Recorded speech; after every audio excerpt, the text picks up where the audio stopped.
प्यारे बच्चों कैसे हो? बच्चों आज हम करेंगे कक्षा 7 और गणित विषय है बच्चों इसमें, और अध्याय इसमें 4 है बच्चों। रैखिक समीकरण अध्याय का नाम है बच्चों। इस अध्याय में हम प्रश्नावली 4.1 करेंगे आज। तो बच्चों सभी बच्चे वीडियो को अच्छे से देखें, अंत तक जरूर देखें और साथ ही साथ क्वेश्चन भी करते रहें। ठीक है बच्चों, चलिए शुरू करते हैं प्रश्नावली 4.1। तो इसमें देखिए आपके पास क्या कहता है। ये पहले प्रश्न में ये कहता है कि निम्नलिखित सारणी के अंतिम स्तंभ को पूरा कीजिए। तो हमने इस स्तंभ को पूरा करना है, इसमें हाँ या ना लिखना है। हाँ या ना क्या होगा, जैसे आपके पास है पहला क्वेश्चन, ये समीकरण दी गई है बच्चों, ये चर का मान दिया गया है।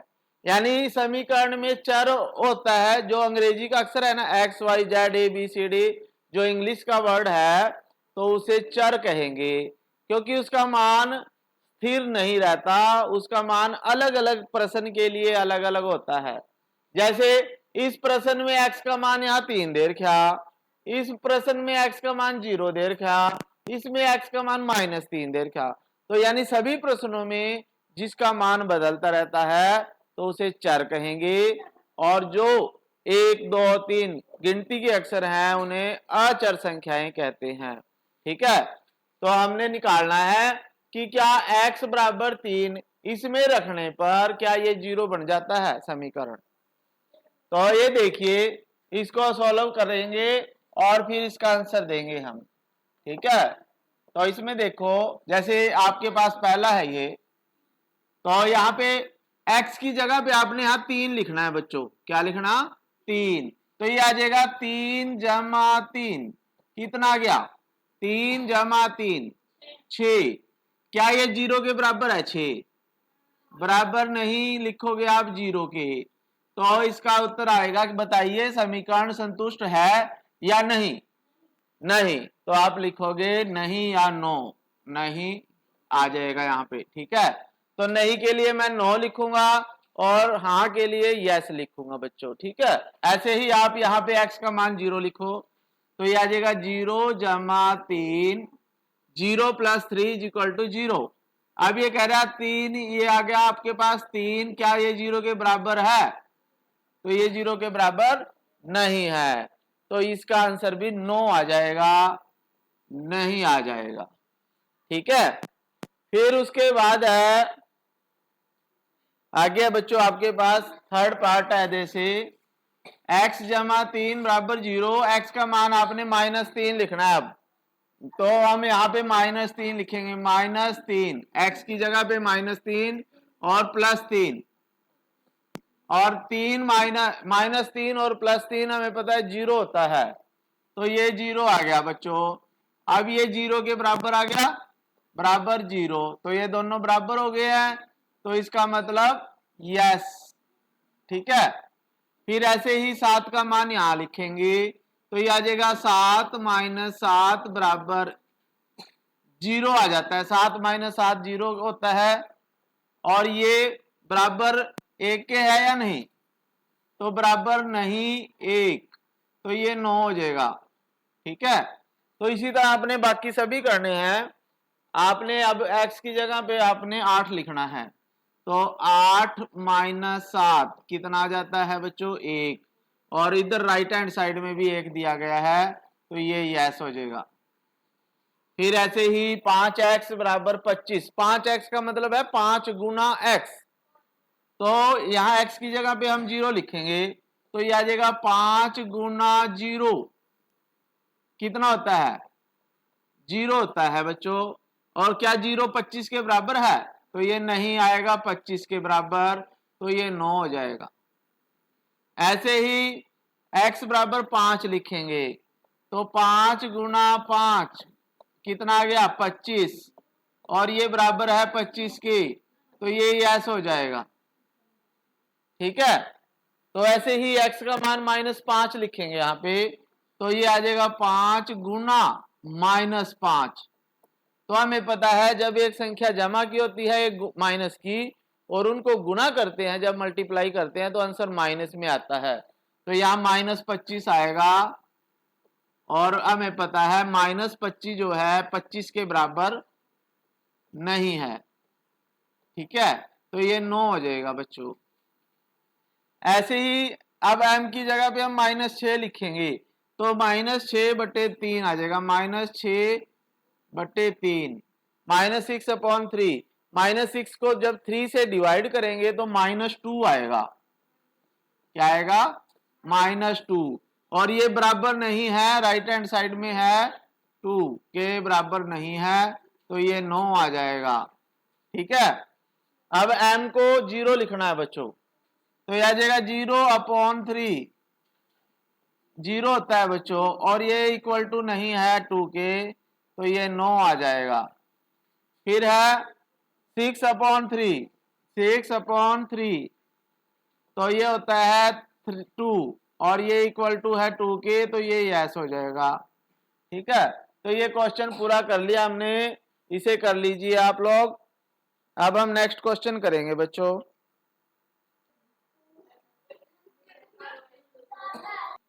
आ गया बच्चों प्रश्न 2। तो प्रश्न 2 में देखिए क्या कहता है।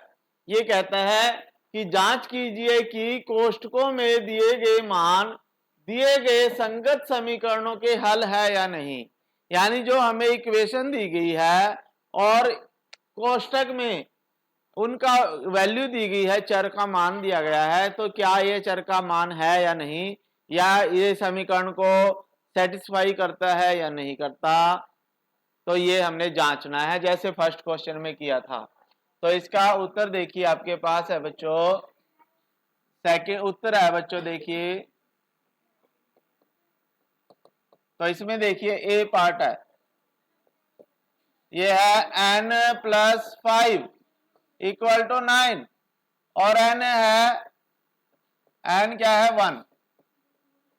तो हमने देखना है n की वैल्यू इसमें रखनी है। क्या ये अगर 19 आता है, यानी दोनों बराबर हो जाते हैं, तो ये सेटिस्फाई करता है, हल है, नहीं तो नहीं।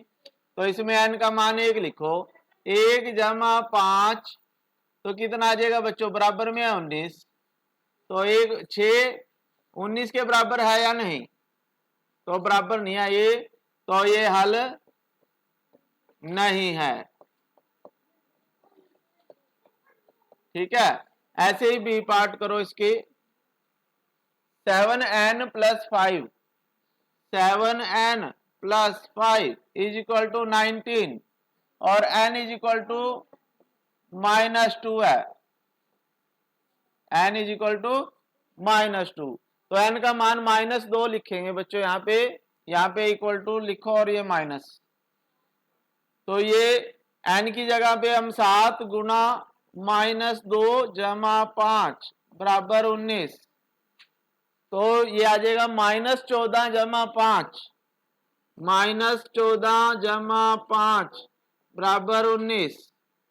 तो -14 और 5 होते हैं बच्चों, कितने होते हैं? 14 में से 5 गए 9, -9 बराबर नहीं 19, तो हम लिखेंगे हल नहीं है,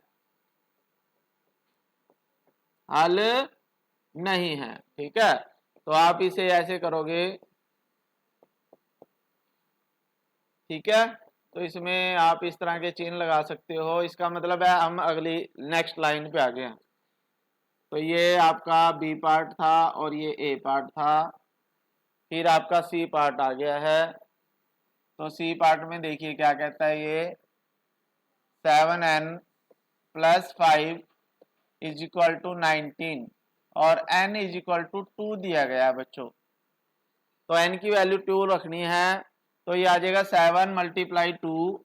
क्या आ जाएगा? 7 × 2 + 5 और = 19। तो 7 × 2 7 दूनी 14, तो ये आ जाएगा 14 + 5 = 19। तो ये आ जाएगा बच्चों 19 = 19, बराबर है दोनों, तो ये आ जाएगा हल है। n = 2, n = 2 हल है। ठीक है, आपका ये भी हो गया है। अब डी पार्ट देखते हैं। डी पार्ट में देखिए 4p माइनस 3 बराबर 13 और p का मान है 1। ठीक है, p का मान 1 है, तो p की वैल्यू 1 रखनी है इस इक्वेशन में। तो ये आ जाएगा 4 इंटू 1, 4 गुना p है ना, p की जगह 1 लिख दिया हमने, माइनस 3 और बराबर 13 दे रखा है इसने। तो ये आ जाएगा 4 माइनस 3 बराबर 13, और 4 में से 3 जब माइनस होगा घटाएंगे तो आपके पास 1 आ जाता है। तो 1 13 के बराबर है या नहीं? नहीं। ठीक है, तो हम लिखेंगे p बराबर 1 हल नहीं है। ठीक है, तो ये आपका ये क्वेश्चन हो चुका है। अब हम नेक्स्ट क्वेश्चन पे चलते हैं, ई पार्ट पे। तो ई पार्ट पे देखिए क्या कहता है ये, 4p माइनस 3 बराबर 13 और p का मान है बच्चों -4। ठीक है, तो p की वैल्यू -4 रखेंगे अब हम, तो ये आ जाएगा आपके पास 4 मल्टीप्लाई -4, 4 गुना -4 और -3 है बच्चों बराबर 13 है।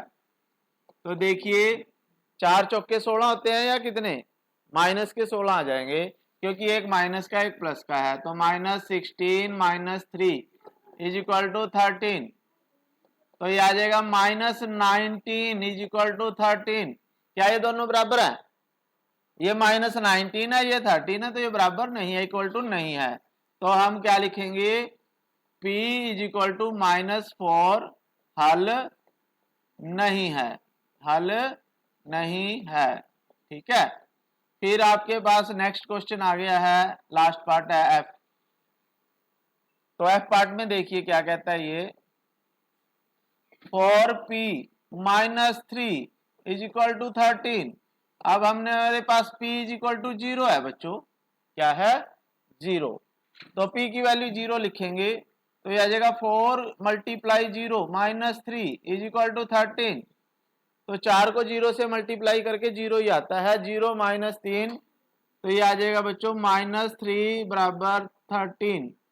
और ये आ जाएगा बच्चों बराबर है या नहीं, दोनों इक्वल टू नहीं है, तो नॉट इक्वल टू है, ये बराबर नहीं है।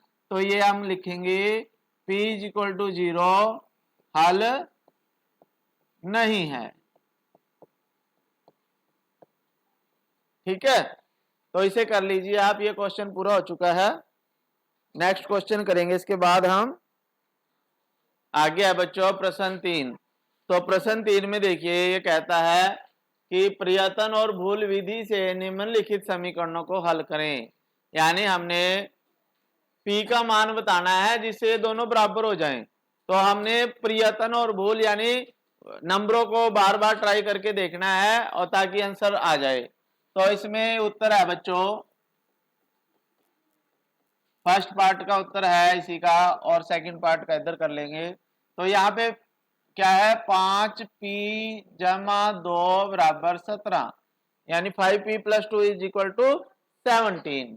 तो इसमें देखिए अब इनमें p की वैल्यू रख के देखनी है, ताकि ये, अब जैसे p की वैल्यू अगर हम 2 रखें, क्या रखें, तो सपोज करो लेट या माना, लेट होता है इंग्लिश में माना, p बराबर p इज इक्वल टू 2। तो हम देखते हैं क्या आ जाएगा, 5 गुना 2 जमा 2, तो कितना बन गया बच्चों, 5 गुना 2 कितने होते हैं 10, 5 गुना 2 10 जमा 2 कितने हो गए 12। तो क्या है 12 और 17 बराबर आए, नहीं आए। ठीक है, तो ये बराबर नहीं 17। तो अब हम p का मान कुछ और लेके देखते हैं। ठीक है, 3 लेके देख लें। तो माना p बराबर 3, जैसे ये लेटर है ना, ये माना होता है। ठीक है, p बराबर 3 लेके देख लें अब। तो यहाँ पे ऐसे ही 3 लिख के देखेंगे, तो ये आ जाएगा 5 गुना 3 जमा 2, तो कितना आ जाएगा बच्चों, 5 दिए 15 जमा 2 कितना आ जाएगा 17, तो बराबर 17 ही है, तो ये बराबर 17 बराबर 17 बराबर 17। तो आप लिखो आता है P = 3 हल है। तो इस तरह से ये प्रयत्न और भूल होता है, यानी हम बार बार कोई वैल्यू रख के देखते हैं तो जहां पे आ जाता है वो ही आ जाएगा। ठीक है, ऐसे ही हम सेकंड पार्ट करेंगे। तो इसमें सेकंड पार्ट में देखिए उत्तर, सेकंड पार्ट में उत्तर देखिए क्या है, ऐसे ही 3m - 14 = 4 है। तो m की वैल्यू देखो क्या लिखें भी, 4 आ जाए। तो हम जैसे m की वैल्यू 5 रख के देख देते हैं, लेट या माना। ठीक है, m बराबर 5। ठीक है, तो कितना आएगा देखो, आपको थोड़ा आइडिया हो जाएगा इससे। तो ये हो जाएगा 3 × 5 - 14, तो ये आ जाएगा 5 3 15, क्या आ जाएगा 15 - 14 कितने होते हैं 1। क्या ये 4 और 1 बराबर है, तो बराबर नहीं 4। अब हम कुछ और मानेंगे, तो लेट या माना m बराबर 6, 6 मान कर देख लें, ऐसा का 6 है। हाँ देखो आपको आइडिया हो गया ना, तो ये 6 आ जाएगा देखो 6, 3 × 6 - 14, तो ये आ जाएगा 18 - 14, तो ये आ जाएगा बच्चों 4 और बराबर 4 है, तो ये 4 के बराबर ही है ना। तो अतः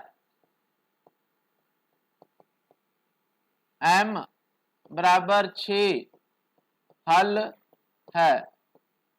ठीक है, तो इस तरह से हमने प्रयत्न और भूल विधि से इनका हल निकाला है, समीकरणों को सॉल्व किया है।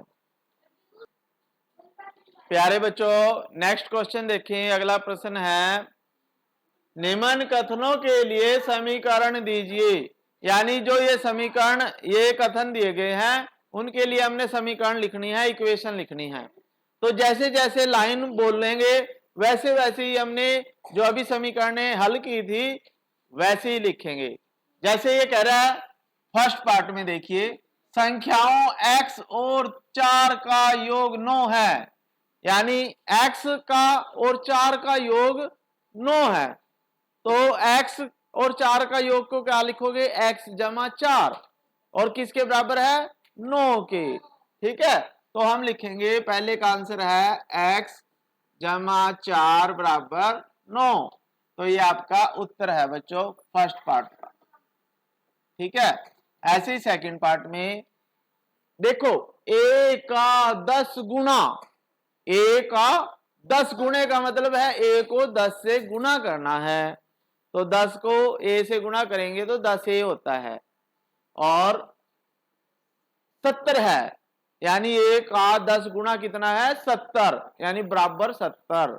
ठीक है, तो ऐसे करोगे। सेकंड पार्ट है a का 10 गुना, तो ये 10a होता है बच्चों, 10 गुना a 10a। ठीक है, का यानी a का 10 गुना हो गया ये, और किसके बराबर है 70 के, तो ये आंसर हो गया इसका। कौन सा, अच्छा तीसरे का है ये, चलो यहां 3 लिख दो, ये तीसरा है बच्चों। ठीक है, अब दूसरा कर लेते हैं हम ये वाला। ठीक है, याद दोबारा से ठीक करूं, ले हाँ ठीक ही कर देता हूं, क्योंकि ये सेकंड पार्ट कर लेते हैं।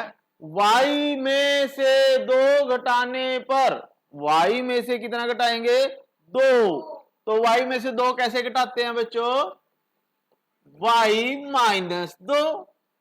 ठीक है, घटाना यही तो होता है, जैसे 4 में से 2 घटाएं 4 - 2, ऐसे ही y में से 2 घटाएंगे तो y - 2, घटाने पर क्या मिलता है 8 मिलता है, तो बराबर 8 लिख दो आंसर। ठीक है, ऐसे ही थर्ड पार्ट हमने कर ही लिया था, a का 10 गुना, तो 10 गुना a बराबर कितना है 70 आंसर। फिर आपके पास फोर्थ पार्ट है, संख्या b को 5 से भाग देना, बी को किससे भाग देना, 5 से। जैसे 10 को 5 से भाग देंगे तो 10/5, ठीक है। वैसे ही बी को 5 से भाग देंगे तो क्या आएगा, b/5, ठीक है। बी को 5 से भाग दे दिया, क्या मिलता है, 6 मिलता है, तो बराबर 6 लिख दो आंसर। फिर आपके पास पांचवा पार्ट है, टी का 3/4, टी का 3/4, का मतलब गुणा होता है, तो टी का क्या आएगा, टी का मतलब गुणा, 3/4 होता है 3/4, टी का 3/4, 3/4 कितना है, 15, बराबर 15, तो ये आपका आंसर है बच्चों। फिर आपके पास नेक्स्ट है छठा पार्ट, ये हाँ, m का 7 गुना और 7 का योगफल 77 देता है। पहले m का 7 गुना करेंगे, फिर उसमें 7 योग करेंगे, जमा 7, यानी m का 7 गुना का मतलब है 7m, और इसमें योग करेंगे 7 जमा 7 और बराबर आता है 77, ये आपका आंसर है बच्चों। फिर आपका छठा पार्ट है सातवां, x की चौथाई ऋण 4, आपको 4 देता है, यानी x का चौथाई और ऋण 4 का मतलब -4, ठीक है। x का चौथाई करेंगे पहले, तो x का चौथाई होता है बच्चों x/4, और ऋण 4 का मतलब है -4, और क्या देता है, 4 देता है, तो आप बराबर 4 लिख दो आंसर, ठीक है। फिर आपके पास अगला है आठवां पार्ट, यदि y के 6 गुणे से 6 घटाएं, y का 6 गुना करेंगे, फिर उसमें से 6 घटाएंगे, क्या घटाएंगे, 6, तो y का 6 गुना होता है 6y, में से 6 घटाएं तो आपको 60 मिल जाएगा, आपका आंसर है ये।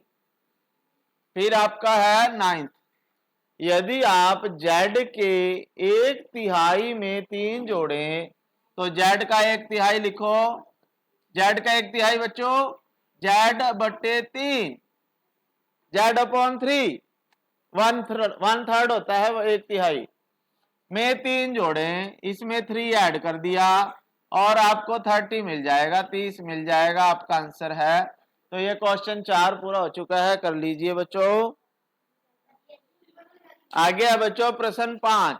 अब प्रश्न 5 प्रश्न 4 का बिल्कुल उलट है, तो अब हमारे पास समीकरण दी गई है, इसको कथनों में लिखना है, जैसे हमने क्वेश्चन 4 में कथन दिए थे, समीकरण लिखी थी, लेकिन अब इसका उल्टा करना है। जैसे p/4 क्या है, p/4 बराबर 15, इसको कैसे लिखोगे शब्दों में, हम लिखेंगे p में 4 जोड़ने पर 15 प्राप्त होता है, p में 4 जोड़ने पर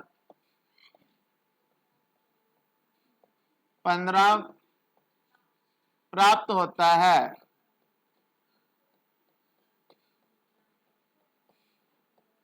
ठीक है। ऐसे ही सेकंड पार्ट करेंगे, इसमें सेकंड में m-7 बराबर 3, तो m-7 का क्या मतलब है, m में से 7 घटाने पर m-7 बराबर 3 को कैसे लिखोगे, m में से 7 घटाने पर क्या मिलता है बच्चों, 3 मिलता है, 3 प्राप्त होता है,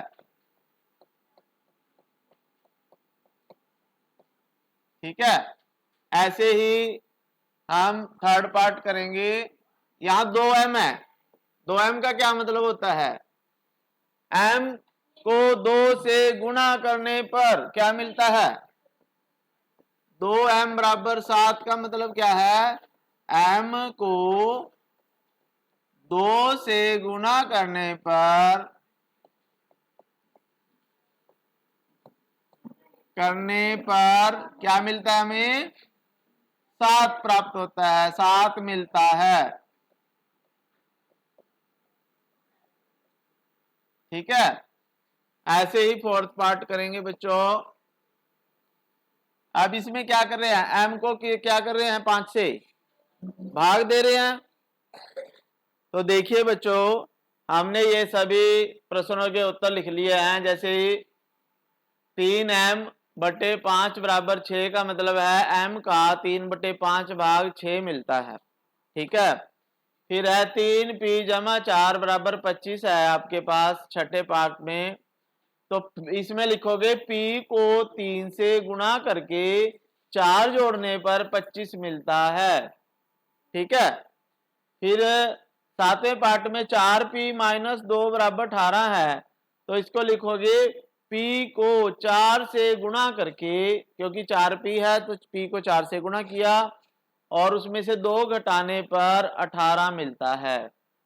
ऐसे ही आपके पास लास्ट पार्ट है, ये इसका आंसर ये है p/2 जमा 2 बराबर 8। तो इसको आपने क्या लिखा, p को 2 से भाग देकर उसमें 2 जोड़ने पर हमें 8 मिलता है। तो ये क्वेश्चन कंप्लीट हो चुका है बच्चों, कर लीजिए। आगे है बच्चों प्रश्न 6। तो प्रश्न 6 में देखिए हमारे पास प्रश्न है, निम्नलिखित स्थितियों में समीकरण बनाइए। समीकरण बनानी है हमने। फर्स्ट पार्ट है, जैसे इरफान कहता है कि उसके पास परमीत के पास जितने कंचे हैं उनके 5 गुने से 7 अधिक हैं। इरफान के पास 37 कंचे हैं। परमीत के कंचों की संख्या m मान लेते हैं हम। परमीत के कंचों की संख्या कितनी मान लेते हैं, m। तो परमीत के पास जितने कंचे हैं उनके 5 गुने से 7 अधिक कंचे, यानी m के 5 गुने में 7 अधिक करके यानी 7 जोड़ना है। तो इसका उत्तर यहां पे लिख रहा हूं मैं फर्स्ट पार्ट का, यानी m का 5 गुना में 7 अधिक, ये क्या है उसके m के 5 गुने से 7 अधिक कंचे और बराबर 37, बराबर 37। तो आप इसको दोबारा से लिख सकते हो, 5m जमा 7 बराबर 37। ये आपका आंसर है बच्चों। ठीक है, फिर सेकंड पार्ट में देखिए, लक्ष्मी के पिता की आयु 49 वर्ष है। उसकी आयु लड़की की आयु के 3 गुने से 4 वर्ष अधिक है। तो आगे बच्चों देखिए, लक्ष्मी के पिता की आयु 49 वर्ष है और ये कह रहा है लक्ष्मी की आयु आपने y वर्ष लेनी है। कितने वर्ष, y वर्ष। तो y यानी लड़की की आयु का मतलब है लक्ष्मी की आयु y वर्ष है। y के 3 गुने से 4 अधिक, y के 3 गुने से 4 अधिक लेना हमने। तो हम लिखेंगे y का 3 गुना, y गुना 3 और इससे 4 अधिक जमा 4 बराबर 49, 49 आ जाएगा बच्चों। तो आपके पास आंसर बनेगा 3y जमा 4 बराबर 49। ठीक है, 3y जमा 4 बराबर 49।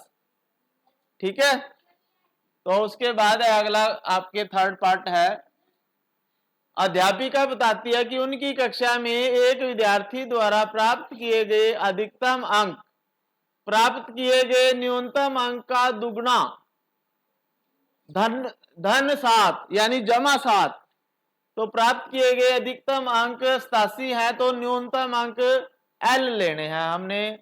तो L का दुगना जमा 7 हम लिखेंगे थर्ड पार्ट में, L का दुगना और इसमें जमा 7 है, धन 7 का मतलब जमा 7।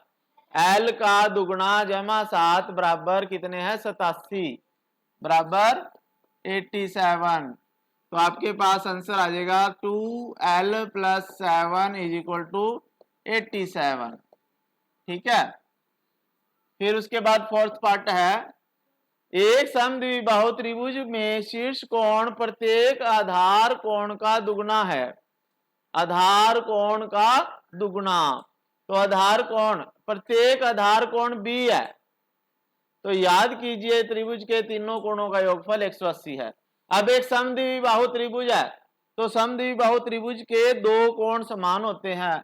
जैसे ये समद्विबाहु है बच्चों, तो इसका ये कोण और ये कोण बराबर है, अगर ये और ये भुजा बराबर है। ठीक है। तो ये कह रहा है समद्विबाहु त्रिभुज के शीर्ष कोण, ये वाला शीर्ष कोण इसके इन आधार कोणों से दुगुना है। तो आधार कोण दोनों सेम होंगे, इसमें b ये होगा, b ही ये होगा, और ये इसका दुगुना है। दुगुने का मतलब 2b, ये दुगुना है। ठीक है। और हमें पता है तीनों कोणों का जोड़ 180 होता है। तो हम थर्ड पार्ट यहां, ये फोर्थ का आंसर यहां लिख रहे हैं। तो ये आ जाएगा b जमा b, b जमा b और जमा 2b बराबर 180 डिग्री होता है। त्रिभुज के तीनों कोणों का योग 180 होता है। तो ये आ जाएगा बच्चों b और b, 2b और 2b कितने b हो गए, 4b बराबर 180 डिग्री। तो ये आपका आंसर है फोर्थ पार्ट का। तो इसे कर लीजिए बच्चों। तो प्यारे बच्चों, आज हमने एक्सरसाइज कंप्लीट कर ली है। ये आशा है सबको समझ में आई होगी बच्चों। तो अगर आपको वीडियो समझ आए तो आप इसे लाइक कर दें, चैनल सब्सक्राइब जरूर कर दें बच्चों, और हाँ, घंटी के बटन को भी दबाएं, क्योंकि जब भी मैं नई वीडियो डालूंगा तो सबसे पहले आपके पास पहुंचेगी वो। ठीक है। फिर मिलेंगे नई कक्षा में, तब तक के लिए थैंक यू बच्चों। जय हिंद।